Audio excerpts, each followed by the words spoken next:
మనమంతా కలిసి ఉంటేనే దేవుడు మనతో ఉంటాడు. వేరుండగోరువాడు స్వేచ్ఛానుసారుడు, లెస్సైన జ్ఞానమునకు విరోధి. నువ్వు పక్కకి వెళ్ళిపోవడానికి కుదరదు. ఆయన ఎలాగన్నాడు, ఈయన నన్ను తిట్టాడు, నన్ను అవమానించాడు అని చెప్పడానికి వీల్లేదు. ప్రియమైన దేవుని పిల్లరా, ఈరోజు ఎందుకు తెలుసా ముక్కలైపోతున్నారు? బైబిల్ ఓపెన్ యూనివర్సిటీలో కూడా 4 ముక్కలైపోయి, ఒకడు అక్కడ సెమినార్ అట, ఒకడు ఇంకో దగ్గర సెమినార్ అట, ఒకడు ఇంకో దగ్గర సెమినార్ అట.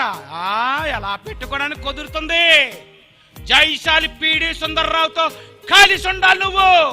ఎందుకంటే ఆయనే మొట్టమొదటిసారిగా ఈ జ్ఞానం తీసి చెప్పి మా అందరినీ దేవుని వాక్యంలో నడిపించిన ఆయన. నీకు కోపం ఉంటే తగ్గు, నీకు చిరాకున్న నోరు మూసుకొని పడుండు. అవయవాలలో ఎంత ఐక్యత ఉందండి! ఈ అవయవాలలో ప్రతి అవయవం ఎంత ఐక్యతగా ఉంటే క్రైస్తవులేటండి బాబు. బైబిల్ తెలియని వాడే ముక్కలైపోతాడు.